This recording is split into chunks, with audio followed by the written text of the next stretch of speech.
Com esse vídeo, nós vamos começar a segunda unidade do nosso curso de Economia Brasileira, né? Nesse vídeo, nessa unidade, nós tratamos do período, digamos assim, do nacional desenvolvimentismo. O período em que o Brasil cresceu, o período em que esse era um país que ia para frente, 50 anos e 5, esse era o tipo de lema que se via no governo, mas um período de muita instabilidade política também, de muitas tensões. Deixa eu passar aqui. Vou começar essa unidade falando dos fundamentos do nacional desenvolvimentismo, das ideias, de que tipo de ideia econômica, que tipo de desenvolvimento de pensamento econômico gerou essa abordagem econômica e social. Na realidade, era o envolvimento da sociedade, não era só uma questão de economia, havia um sentimento, digamos assim, de Brasil grande, de que o Brasil tinha que crescer. Então, nós vamos conversar sobre os fundamentos disso, as bases teóricas para esse tipo de argumento, para esse tipo de desenho de política. Depois eu vou começar a falar dos governos. Ainda entre um e outro, entre os fundamentos e essa discussão de governos, eu vou voltar um pouco a esse primeiro Vargas. Não vai ser detalhado, mas é para a gente ter uma ideia do antecedente, né? Então nós vamos começar falando do governo Vargas, ainda na ditadura, pegando ali o Estado Novo, né, ali pelos anos 30, chegando nos anos 40, mas essa primeira parte é para situar a nossa discussão. Depois a gente vê o governo Dutra, aí sim começa o pós-guerra, aí sim vem com força, quer dizer, o nacional-desenvolvimentismo ele vai ter raízes anteriores. O próprio governo Vargas tem esse momento, a própria CSN pode ser um símbolo, a Companhia Siderúrgica Nacional, né, pode ser um símbolo desse momento. Mas assim, vai ganhar mais força e nós vamos começar a tratar a partir da guerra, no pós-guerra, quando termina a guerra, e aí entra a parte do curso mais de história, no sentido que nós já vimos a teoria, que nós já temos um pano de fundo de teoria do crescimento geral e de flutuações. Isso foi feito na unidade anterior. Agora nós vamos entender um pouco essa ideia que se empacota com o nome desenvolvimentismo, mas tem muita coisa ali. Nós vamos falar do estruturalismo, das teses cepalinas, e aí nós vamos começar a ver o que aconteceu nesses governos, tendo como pano de fundo essa discussão que nós já fizemos, né? Não vem solta. Depois o Juscelino, 50 anos e 5, né? Seguindo aí a ordem cronológica mesmo. Aí nós vamos falar de crise, milagre, marcha forçada e colapso, que é exatamente depois do Juscelino, vem uma crise gigantesca política, tem o golpe em 64, chega a ditadura, e desse período teve um milagre econômico, outro período que pode ser chamado de marcha forçada, nós vamos discutir melhor, e finalmente o colapso nos anos 80, um colapso completo, a bem dizer, da economia, ela para de crescer, a inflação sai de controle. Então esse é digamos assim, a visão geral dessa unidade. Nesse vídeo, eu vou começar a discussão do debate entre o Roberto Simonsen e o Eugênio Goudin.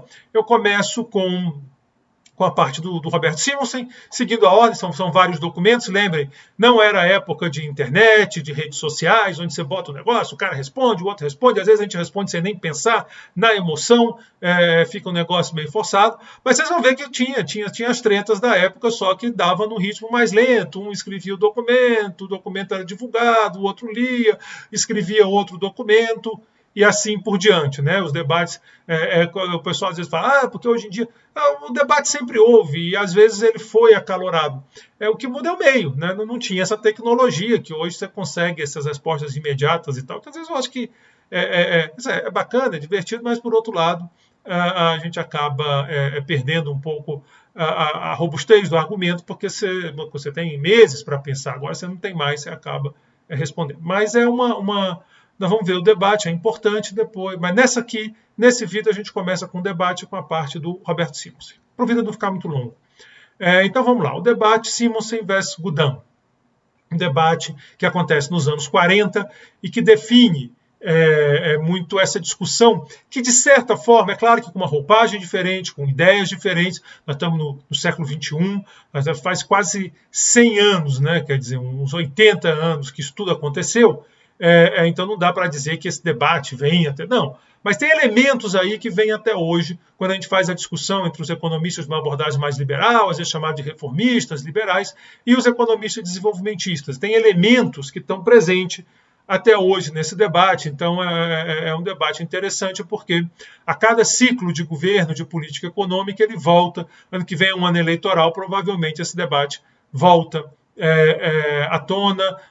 O atual governo foi eleito com um discurso mais reformista, e aí é natural que tenha na oposição pessoas que contraponham esse discurso com um discurso mais na linha desenvolvimentista. Então, é um debate que não sai. Então, ele está falando de um debate antigo, mas tentem não desanimar pelo debate ser antigo. O debate é interessante porque a gente está falando de uma época antiga, né?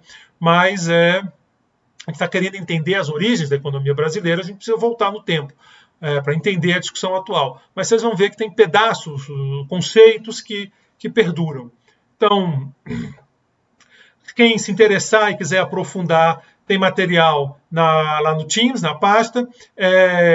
Se não quiser procurar no Teams ou tiver com problema de acesso, o IPEA disponibiliza, são dois livros do IPEA, Controvérsia do Planejamento na Economia Brasileira, do IPEA, e Desenvolvimento, o Debate Pioneiro de 44 e 45, também do IPEA. Esses livros vocês podem dar download, eles estão disponíveis, você não precisa pagar taxa nenhuma, nem nada parecido. Vamos começar apresentando nossos debatedores. O primeiro, Roberto Cochrane Simonsen, não confundir com Mário Henrique Simonsen, que foi ministro nos anos 70, esse aqui é o Roberto Simonsen, nosso primeiro contendor, digamos assim. Ele é um empresário, o Roberto Simonsen, a atuação dele é empresarial, da Companhia Construtora de Santos. Ele criou o Serviço Nacional de Aprendizagem Industrial, o SENAI, que está em pé até hoje, fundou e dirigiu a entidade de classes como Centro de Indústrias e, posteriormente, a Federação das Indústrias do Estado de São Paulo, a famosa Fiesp.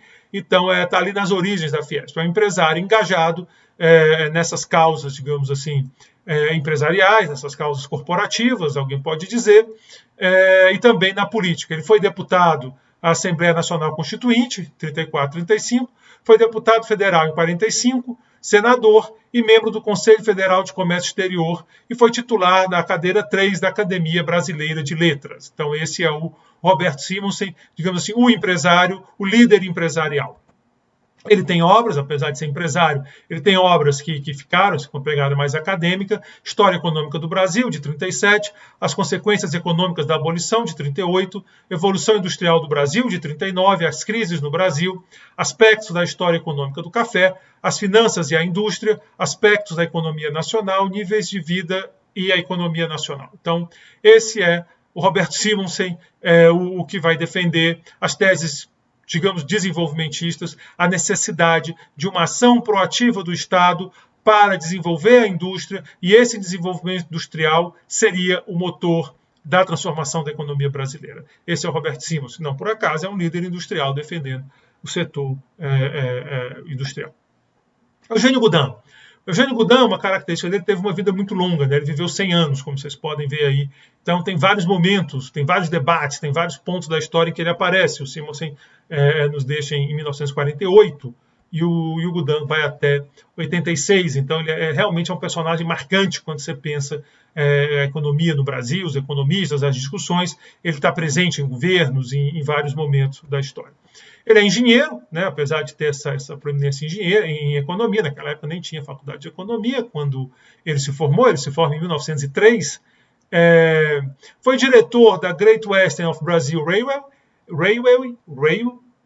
desculpem, agora eu gaguejei, Company, professor de Economia Monetária na Faculdade de Ciências Econômicas no Rio de Janeiro, ministro da Fazenda, 54 e 55, e membro-diretor do Banco Mundial e do FMI. Então, ele já tem uma presença, apesar de ter sido executivo, trabalhou em grandes empresas, ele tem uma pegada também acadêmica, foi professor de economia, é engenheiro, mas volto a dizer, até hoje tem muitos engenheiros que brilham na economia. Eu fui de uma geração que eu peguei muito professor engenheiro, ali construindo a área de economia que nós temos hoje. Ali nos primórdios tinha engenheiro, advogados e tal. E depois, como eu disse, ele foi membro-diretor do Banco Mundial e do FMI. Então, você vê que é outro perfil, não é? Apesar dele ter uma experiência como diretor de grande empresa, ele não é um líder empresarial, ele não é um empresário. A obra Princípios de Economia Monetária, de 43, Notas sobre Assuntos Orçamentários e Econômicos, de 29, As Origens da Crise Mundial, de 31, 31, bem ali, a Grande Depressão pegando fogo. Capitalismo e sua evolução, de 35. Educação e riqueza, olha lá chamando a atenção para a educação, em 37. Ensaio sobre a estrutura monetária e bancária, 43. Para um mundo melhor. Rumos da política econômica, inflação e crédito. Aqui é só um exemplo, tem mais trabalhos. Então, o Eugênio Goudin é o nosso liberal, é quem vai defender as teses liberais. Hoje a gente fala muito de reformistas, mas é essa abordagem, ou seja, de que o Estado não deve tentar guiar o processo de desenvolvimento econômico. Então são os nossos dois personagens aqui desse vídeo e dos próximos. Nós vamos usar mais de um vídeo para falar disso. Eu podia juntar tudo num vídeo muito grande, mas o ideal é não fazer vídeo tão grande para facilitar depois o manuseio, para quem quer dar download e coisa do tipo. Bom, o primeiro documento, quem abre a controvérsia do planejamento, o debate Simonsen-Goudin, tem vários nomes. Ele é um artigo do Robert Simonsen, por isso que eu começo com Robert Simonsen. Ele foi apresentado ao Conselho Nacional de Política Industrial e Comercial em agosto de 44. Então, em agosto de 44, o Robert Simonsen apresenta esse texto dele, chamado A Planificação da Economia Brasileira. Olha o título, A Planificação da Economia Brasileira. Você vê que hoje, talvez nem políticos ou economistas desenvolvimentistas bancassem um título tão ousado assim, né? A planificação da economia brasileira. E nele, no texto, o autor buscava justificar a necessidade de intervenção estatal naquele estágio do desenvolvimento local das forças produtivas. Então, dada aquela situação do Brasil, ele dizia, olha, nós vamos ter que ter uma intervenção estatal e a ideia é sempre focar no desenvolvimento industrial que precisa do Estado. Depois nós vamos amadurecer ainda mais esses conceitos, falando lá da CEPAL e do estruturalismo. Então vamos começar com alguns trechos, claro, esses trechos eu estou pegando daquelas fontes que eu coloquei, fiquem à vontade para se interessaram para ler a fonte, eu também não vou botar tudo, porque senão ia ficar uma loucura, mas estou botando trechos que eu acredito que são marcantes do pensamento de cada um. Então vamos começar. Robert Simonsen diz, é realmente ilusório o enriquecimento de muitas repúblicas latino-americanas no período da guerra. Por um recente estudo do Sr. Howard, técnico da Comissão de Fomento Interamericano, verifica-se que, em números globais, comparadas às cifras referentes ao ano de 38 e 42, diminuiu o volume de materiais e matérias-primas exportadas das repúblicas ibero-americanas para os Estados Unidos. O que se registrou, realmente, foi um aumento na exportação de alguns artigos e um considerável acréscimo em muitos dos preços. Ora, isso é o que hoje nós chamamos de boom de commodities. Quando a gente fala de, houve um boom de commodities ali no começo do século, lá no governo Lula, e isso trouxe um enriquecimento. Ou quando a gente fala, agora estão falando, pode vir um novo boom de commodities. Esse boom de commodities é esse aumento de preços, que dá uma impressão de enriquecimento, porque nós estamos vendendo matérias mais caras, mas isso não quer dizer que nós estamos produzindo mais. Não há um aumento de produção sustentável, é tão somente um fenômeno de preço. E por que tão somente? Qual é o problema do preço? No princípio não tem nenhum. Você está conseguindo vender mais caro, ótimo. A princípio isso é verdade. Mas aí tem uma questão que esses preços sobem e descem. Você tem uma flutuação. Aliás, nós vamos ver que a tese, por exemplo, da CEPAL é que não, é que eles descem. É um preço que tende a descer. Aí depois nós vamos ver, a discussão é diferente, mas mesmo que não esteja só descendo, ele sobe e desce, fazendo esses ciclos. Então isso incomoda alguns autores e é assim que o Robert Simonsen coloca a discussão, falando de um enriquecimento que não que é ilusório, um enriquecimento ilusório e não de fato. A missão norte-americana, ainda com Robert Simonsen, a missão técnica norte-americana, chefiado pelo Sr. Maurice Cook, visitou o Brasil no segundo semestre de 42 e fez várias apreciações sobre a nossa situação econômica e social. Observou que o Brasil, como nação industrial, está ainda na adolescência. Esse é um outro conceito muito importante para esse tipo de ideia, é o fato de ser uma indústria jovem, ou lá na frente nascente, mas uma indústria jovem. Se bem que se lhe possa vaticinar um grande futuro, possuidor que é de tão vultuosa extensão territorial, com valiosas e variadas riquezas naturais e com uma população rica de aptidões para trabalhos materiais e intelectuais. Então, colocava o Brasil nessa condição de nação industrial, porém uma indústria jovem, uma indústria que, depois você pode dizer, por ser jovem, não consegue se sustentar sozinha, sem um apoio, porque ela não consegue competir com a indústria madura, por exemplo, dos Estados Unidos. Então, ela precisa de proteção, ou de subsídio, ou de políticas voltadas para ela. Né? Aqui ele não está dizendo isso, mas eu já estou aqui um pouco antecipando a história. A missão assinala os pontos de maior fraqueza do Brasil industrial. Então, essa missão americana, que o Roberto Simonsen está reportando, vai botar esses pontos de fraqueza. A dependência da importação de petróleo, que utilizamos em larga escala em motores industriais, nos automóveis e até para iluminação. Então, aponta-se que o Brasil tem uma dependência muito grande da importação de petróleo. De novo, como eu quero que vocês façam a ponte com o que está acontecendo hoje ou com a nossa história, vejam que daí Petrobras. É aí que entra a Petrobras. A Petrobras entra porque ela tem que a ideia é não depender de petróleo, da importação de petróleo. Então a Petrobras tem essa ideia de que ela vai explorar o petróleo no Brasil, vai achar o petróleo, alguns achavam que sim, outros que não, e teríamos então autonomia de petróleo, que foi um ponto forte no discurso do século XX, né? Só lá no final chegou a tal autonomia. Mas era esse ideal de não depender de importação de petróleo. Então você vê que essa história tem consequências. A importação de carvão mineral para transportes e motores industriais. Então, a mineração aqui é importante, carvão, outros minérios podem entrar, e a Vale do Rio Doce, que hoje é uma empresa privada, mas foi criada como estatal. E aí você pode dizer, mas por que estatal? Porque acreditava-se que o capital privado não teria interesse em fazer esses negócios no Brasil. O capitalista privado, o investidor privado, ele não teria interesse em botar o dinheiro dele para procurar petróleo no Brasil ou para fazer a mineração no Brasil. Essa é a ideia da época. A gente aqui está tentando entender a ideia de uma época. A carência de metais especiais e equipamentos para novos empreendimentos e conservação dos existentes. De novo, metais e também a companhia siderúrgica, que vai aparecer nesse contexto, entendeu? Então, é a ideia de uma siderurgia para poder dar material. Todas essas insuficiências foram motivos de agudas crises registradas na presente guerra. Por quê? Porque na guerra, esses materiais importantes, minérios, petróleo, o próprio produto da siderurgia, o aço já, ele foi usado para o esforço de guerra. Então, quem não tinha, ficou sem. Continuamos com Roberto Simonsen. Propugna ainda, volto a dizer, eu estou aqui sendo textual, não é? Por isso que tem uns termos, assim, umas construções diferentes. Propugna ainda a missão, a necessidade da criação de bancos industriais. O BNDES aí aparecendo, olha ele dando cara aí. Destinados ao financiamento de novos empreendimentos e ao propiciamento de uma assistência técnica mais intensa.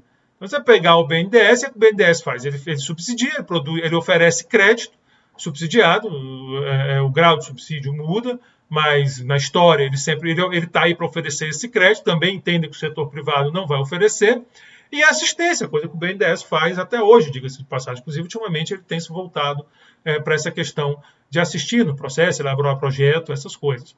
Finaliza observando que, na idade do aço e do vapor, a liderança industrial pertenceu às regiões mundiais em que se encontravam depósitos de carvão e minério de ferro, próximos uns dos outros e dos centros populosos. Como no Brasil não ocorrem essas circunstâncias, nessa época, hoje o Brasil tem uma outra realidade em termos de minério, inclusive de ferro, mas como no Brasil não ocorre essa circunstância, os processos econômicos dominantes nos últimos 100 anos dificilmente permitiriam as soluções de seus problemas de transporte. A prevalecerem os processos do século XIX, o desenvolvimento industrial do país teria que ser limitado. Outra tese fundamental nessa linha, que eu estou chamando de desenvolvimentismo com alguma imprecisão, é só para localizar no debate. É a ideia de que algo tem que ser feito. Algo tem que ser feito. Essa ideia também vai evoluir e vai chegar em algo que tem que ser feito pelo Estado. Vamos lá continuar com Roberto Simonsen.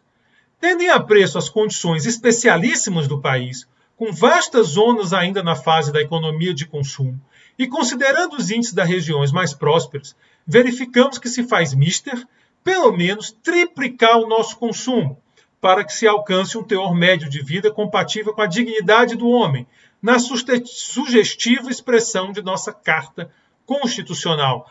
O Brasil precisa crescer. O Brasil precisa aumentar o consumo, ele precisa crescer. É aquela ideia muito cara ao desenvolvimentismo, que crescimento é fundamental. não é que é exclusiva do desenvolvimentismo, mas o nome diz, né? O crescimento tem que crescer. Se o Brasil não crescer, não vamos a lugar nenhum. Você pegar recentemente em discurso político, você vê essa frase: a solução do Brasil é crescer. Então, estamos trazendo aqui, ele fala em termos de consumo, nós já vimos as relações entre essas coisas, é crescer. Considerando o que se observa presentemente na República Argentina, no Canadá, em outras regiões de maior progresso material que o do Brasil, né? A Argentina, ainda hoje, ela tem PIB per capita maior, mas está ruim, pode virar, mas a Argentina era bem mais rica do que o Brasil nessa época, nos anos 40, bem mais rica. Tanto que ele compara aí ao Canadá.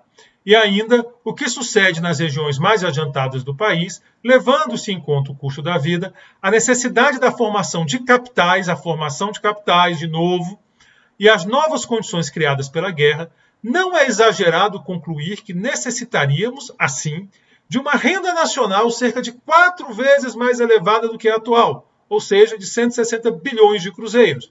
Não se pode, infelizmente, transpor de chofre uma diferença tão vultuosa. Então, está o Roberto Simons falando da necessidade de aumentar a nossa renda. Ele falou do consumo, claro, para aumentar o consumo, aumenta a renda. E aí vem essa ideia, o Brasil precisa crescer. O Brasil tem que crescer, de novo, é uma ideia que você vai encontrar em vários pontos com maior ou menor intensidade.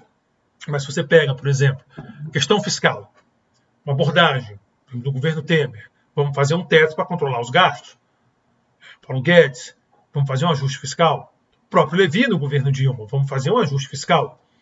Outros que não vão dizer, não, o problema não é o ajuste fiscal. O problema é que a economia tem que crescer. Se a economia cresce, o governo tem mais dinheiro, consegue pagar as contas e ainda pagar mais coisas. Então, essa ideia de que tem que crescer, claro que todo mundo vai concordar, talvez com exceção de algum pessoal mais preocupado na questão ambiental, que põe em xeque aí essa necessidade de crescimento. Então, olha, crescer é importante, é bom, mas tem algumas restrições que devem ser olhadas, particularmente na área ambiental, que não necessariamente impedem o crescimento, mas caso impeçam, tem que ser pesado as duas coisas. Não dá para ser crescer, crescer, crescer. Mas aqui é uma questão bem pontual, bem importante, mas bem definida. Mas o que caracteriza essa ideia é aquela ideia de que tem que crescer, crescer para resolver nossos problemas. Tá? Bem forte aqui.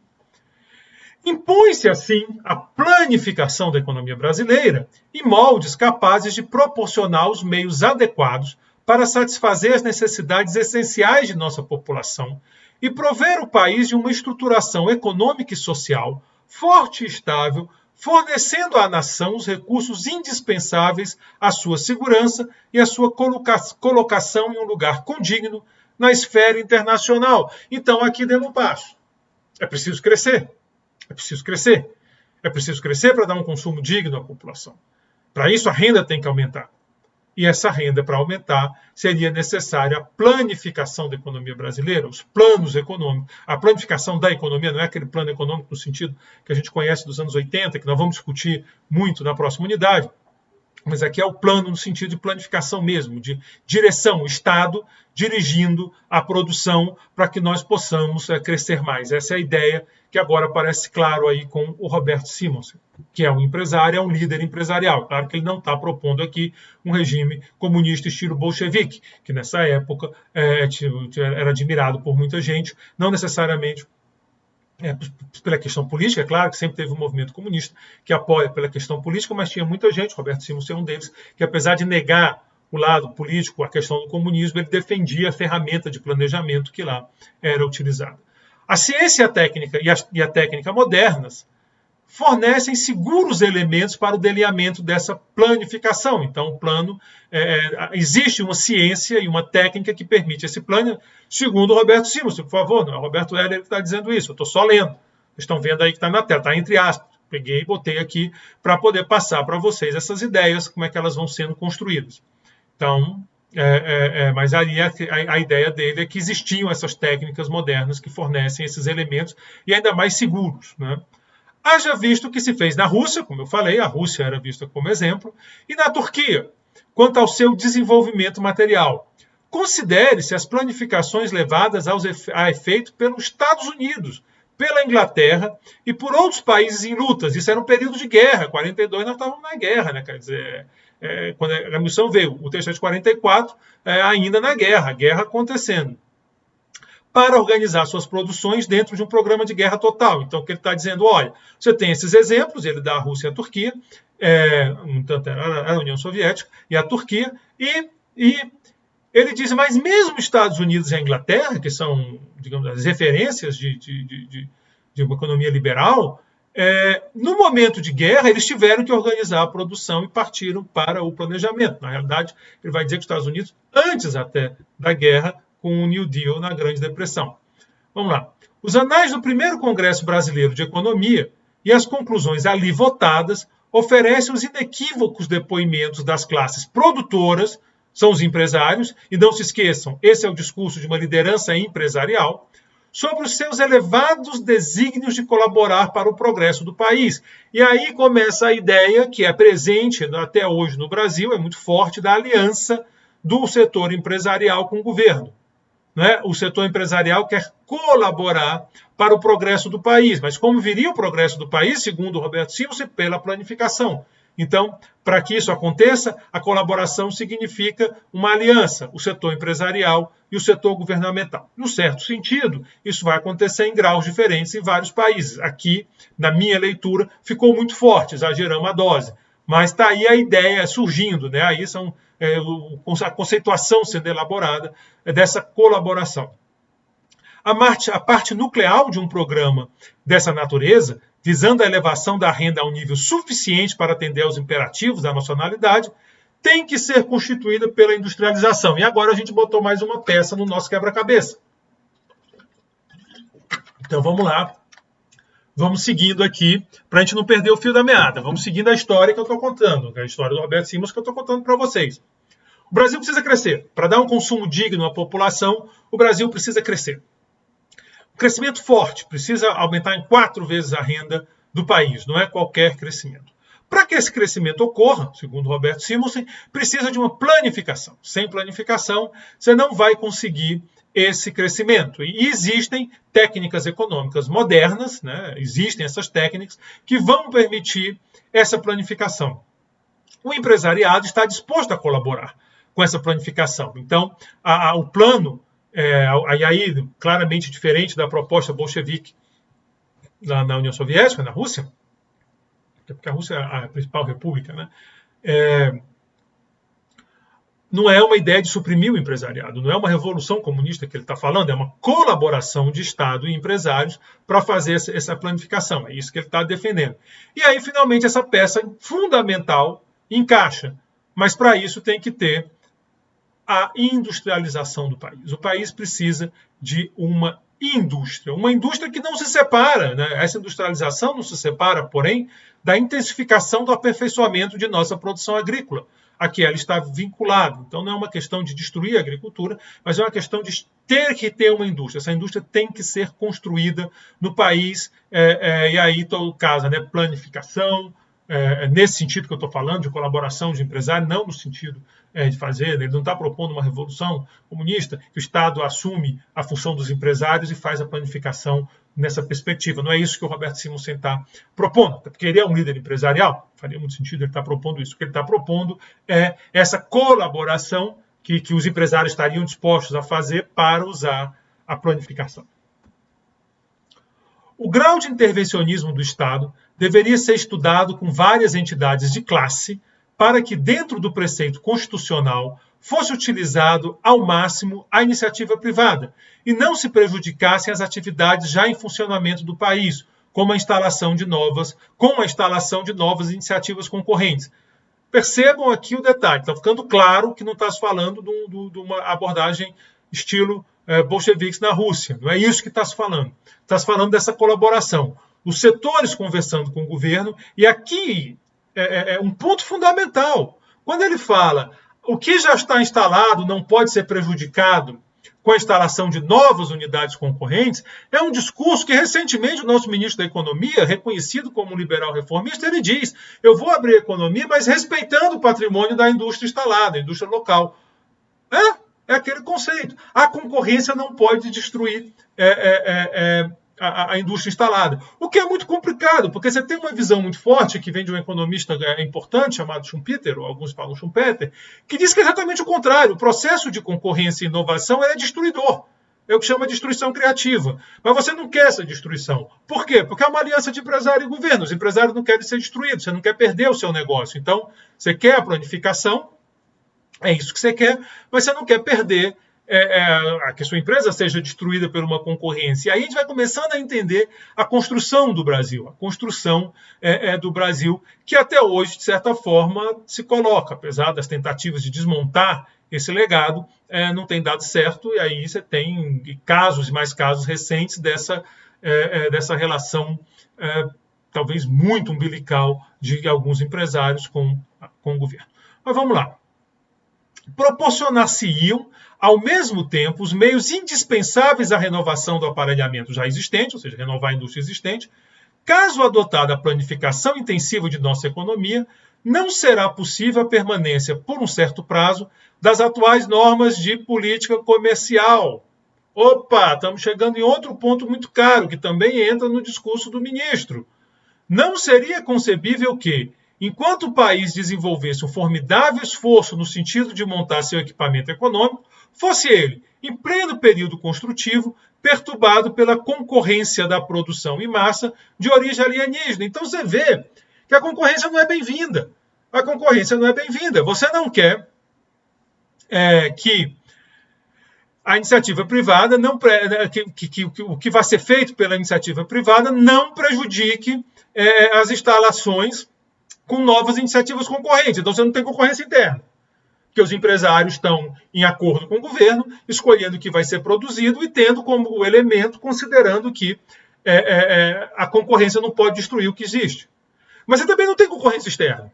Porque você diz, olha, não é injusto, a gente está montando o nosso parque industrial, nosso equipamento econômico, como fala o Roberto Simons, não pode ter concorrência do exterior. E aí vem um problema, uma característica, vamos dizer, não vou chamar de problema, porque eu considero um problema, mas é a minha visão, há quem pense diferente, mas é uma característica da economia brasileira que é exatamente essa grande resistência à concorrência. E aí, se vocês lembrarem da nossa unidade anterior, lá do Prescott falando, que essa resistência à concorrência, ela, para o Prescott, e eu tô nessa, quer dizer, tô lá atrás dele, o prêmio Nobel está lá em cima, coitado de mim, aqui atrás, mas eu concordo com essa visão. Então, mas aqui você vê que o negócio foi criado, não é por acaso, né? Como se essas coisas não se improvisa, né? Essas coisas está criada e aqui está a origem, né? A gênese desse tipo de conceito. Aqui vamos às propostas dele. E aí eu estou caminhando para o fim desse vídeo. No próximo vamos ver o que o Eugênio Goudin tem a dizer sobre tudo isso. Então vamos lá. O Conselho Nacional de Política Industrial e Comercial reconhece que a evolução econômica do Brasil vem se processando em ritmo absolutamente insuficiente para as necessidades de sua população. Então, aqui o documento, a gente bota no final aqueles tópicos que caracterizam. 2. A renda nacional, atualmente de cerca de 40 bilhões de cruzeiros, deverá ser quadruplicada dentro do menor prazo possível, a fim de que possa ser proporcionado às populações um razoável padrão de vida mínimo, ou seja, tem que crescer para dar um padrão de vida digno à nossa população. Devido à nossa falta de aparelhamento econômico e às condições em que se apresentam os nossos recursos naturais, a renda nacional está praticamente estacionária, não existindo possibilidade, com a simples iniciativa privada, de fazê-la crescer com rapidez ao nível indispensável para assegurar um justo equilíbrio econômico e social. Então, vamos aqui, a iniciativa privada, ou a simples iniciativa privada, não teria capacidade de fazer a economia crescer com a rapidez necessária para garantir esse equilíbrio econômico e social, né? Tem essa ideia presente aí também. Vamos lá.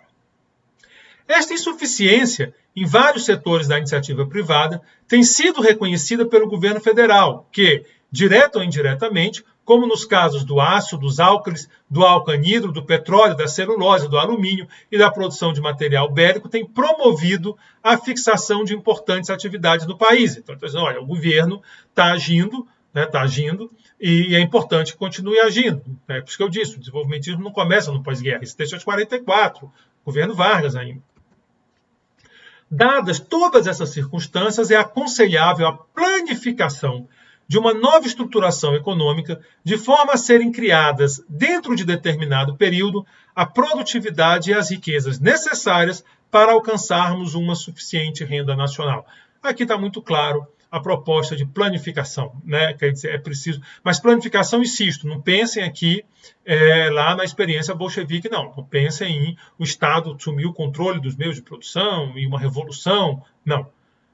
Essa planificação vem de uma colaboração nessa visão entre patrões e entre os capitalistas, os empresários e o setor público, os políticos. É um conceito que se vê muito hoje.